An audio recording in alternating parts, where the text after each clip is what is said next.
ओ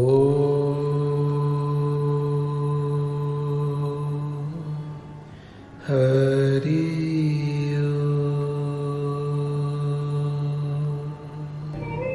दुर्गोपनिषद में अत्यंत गर्वित होकर के कहा है, चैतन्य रूपम अपरम सदैव प्राणोदवेवं चरणं सदैव सतीर्थो सदेवं भवतं वदैवं गुरुर्वै शरण्यं गुरुर्वै शरण्यं। और लोगों ने अनुभव किया हो या नहीं किया हो, मगर मैं तो आपके शरीर का एक हिस्सा हूं, एक शरीर का पार्ट हूं, एक शरीर का एक अंग हूं। मैंने अनुभव किया है कि आप हिमालय से भी महान, गर्वयुक्त और सागर से भी समान विशाल हैं। सागर आपके सामने बहुत तुच्छ है, नगण्य है। हिमालय बहुत बौना है। आपका गर्वोन्नत भाल हिमालय से भी बहुत ऊंचाई की ओर उठा हुआ है। और जब मैं अपना सिर उठा करके ऊंचाई की ओर देखता हूं तो मेरी आंखें चौंधिया जाती हैं। मैं समझ नहीं पाता हूं कि इतना अद्वितीय और श्रेष्ठतम इस गर्वोन्नत भाल को मैं अपनी आंखों के माध्यम से कैसे समाहित कर सकूंगा।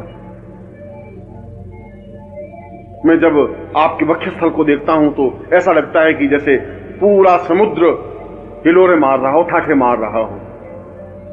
उस वक्षस्थल में अपने सिर को छुपा लेना चाहता हूं।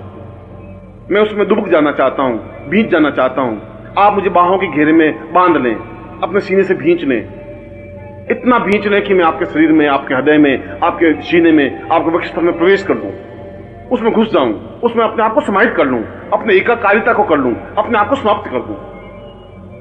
जहां मुझे सुख मिल सकेगा, जहां मुझे सौभाग्य मिल सकेगा, जहां मुझे तृप्ति मिल सकेगी, जहां मुझे पूर्णता प्राप्त हो सकेगी। और जब मैं आपके संपूर्ण शरीर को देखता हूं तो मेरे सामने समस्त ब्रह्मांड साकार हो जाता है।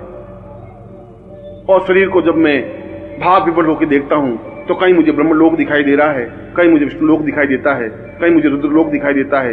इंद्र, गंधर्व, यक्ष, किन्नर और उन समस्त देवताओं के आगार मुझे दिखाई देते हैं।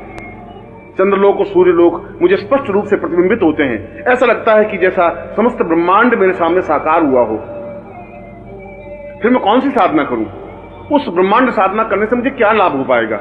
उस ब्रह्मांड साधना से तो एक एक लोक करके देख पाऊंगा। यहां तो मैं समस्त ब्रह्मांड को एक साथ देखने की प्रयत्न करता हूं और सारा ब्रह्मांड मेरे सामने साकार है, तेजपुंज है, स्वरूपमय है। जब मैं आपके सिर को देखता हूं तो एक अलग ब्रह्मांड दिखाई देता है। जब मैं आपके नेत्रों को देखता हूं तो सूर्यलोक और चंद्रलोक स्पष्ट रूप से दिखाई देते हैं। जब मैं आपके मुस्कुराते हुए बिंब को, चेहरे को और मुस्कुराहट को देखता हूं तो ऐसा लगता है कि जैसे सारा ब्रह्मांड खिलखिला रहा हो, मुस्कुराहट रहा हो। और इस पूरे ब्रह्मांड को जब मैं अपने सामने खड़ा देखता हूं तो मैं तो अपने आप को बहुत छोटा, नगण्य और बौना सा अनुभव करता हूं। ऐसा लगता है कि जैसे इस पूरे ब्रह्मांड में मेरा अस्तित्व तो कहां है, जहां हजारों हजारों ऋषि हैं, योगी हैं, गंधर्व हैं, किन्नर हैं, देवता हैं, ब्रह्मा हैं, विष्णु हैं, महेश हैं, वशिष्ठ हैं, विश्वामित्र हैं, गर्ग, अत्रि, कणाद, पुलस्त्य ऋषि हैं। इन समस्त देवताओं ऋषियों के बीच में मेरा अस्तित्व तो कहां है? मैं तो बहुत एक छोटा सा, अत्यंत छोटे से कण की तरह दिखाई देता हूं। उसके बावजूद भी इस कण को आपने अपनाया। इससे बड़ा सौभाग्य क्या हो सकता है? इस कण पर आपकी कृपा दृष्टि हुई, इससे बड़ा सौभाग्य और क्या हो सकता है? आपने इस कण पर हाथ रखा, यह मेरे जीवन का अहोभाव है, सौभाग्य है। आपने इस कण को अपनाया, यह मेरे पूर्व जन्म के पुण्यों का उदय है। मुझे अपने आप में गर्व है कि मैं उस ब्रह्मांड का एक हिस्सा बन सका। उस ब्रह्मांड की कृपा दृष्टि मुझ पर अवतरित हो सकी, उस ब्रह्मांड की वर्षा मेरे ऊपर हो सकी और मैं उसमें अवगाहन कर सका। आपकी और मेरी तो कोई तुलना हो ही नहीं सकती। हजारों हजारों जन्म लेने के बाद भी मैं आपके बराबर और आपके बराबर चिंतन कर ही नहीं सकता। एक कण की और एक विशाल पृथ्वी की कोई तुलना नहीं हो सकती। एक बूंद और एक समुद्र की तुलना नहीं हो सकती। एक दीपक और एक सूर्य की तुलना नहीं हो सकती। ठीक उसी प्रकार से मेरी और आपकी तुलना करना ही व्यर्थ है, तुच्छ है, नगण्य है, मूर्खता है, मेरा ओछापन है। मैं तो अगर इस पूरे ब्रह्मांड का एक छोटा सा कण भी बना रह सकूं तो ये बहुत बड़ी उपलब्धि है कि इस ब्रह्मांड में मेरा कण अस्तित्व युक्त है। और उससे भी बड़ा सौभाग्य यह है कि इस कण पर आपकी कृपा दृष्टि है, इस कण को आप परिचित हैं, इस कण पर आपकी कृपा दृष्टि हुई है, इस कण ने आनंद का अनुभव किया है। इससे बड़ा सौभाग्य और मुझे क्या चाहिए।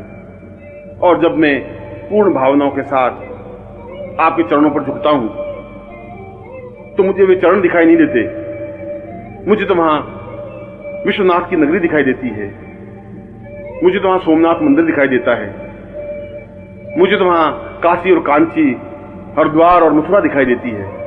समस्त तीर्थ मुझे अपने आप दिखाई देते हैं। मुझे तो इन चरणों को अगर मैं आंसुओं से जब भिगोता हूं तो मुझे सामने ब्रह्मा, विष्णु और महेश दिखाई देते हैं, रुद्र दिखाई देते हैं, इंद्र दिखाई देते हैं।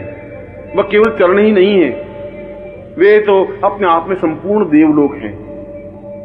और जब मैं नेत्रों के माध्यम से, आंसुओं के माध्यम से उन चरणों को प्रक्षालित करता हूं तो ऐसा लगता है कि जैसे समस्त देवताओं की पूजा अर्चना एक साथ कर ली हो, समस्त सिद्धियों की पूजा एक साथ कर ली हो।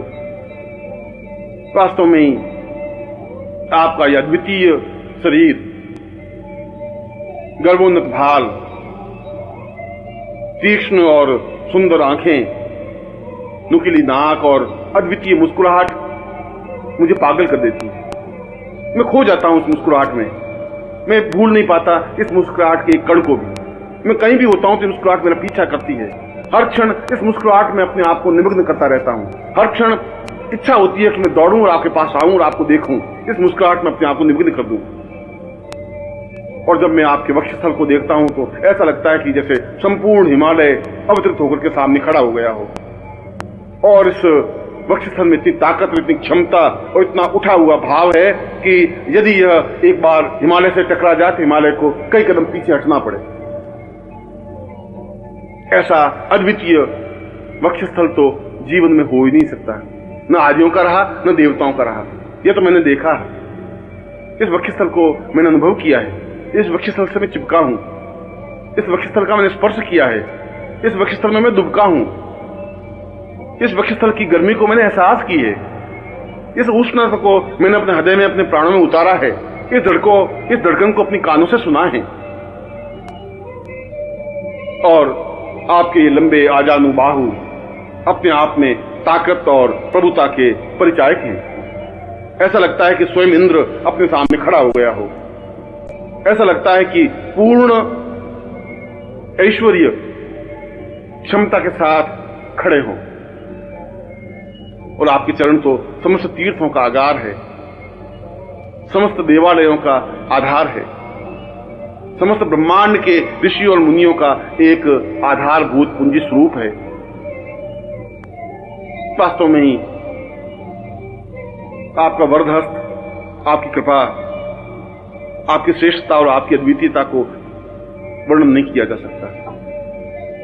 मैं एक मुंह से नहीं, अगर सहस्त्रनाग हजार मुंह से भी आपके गुणों को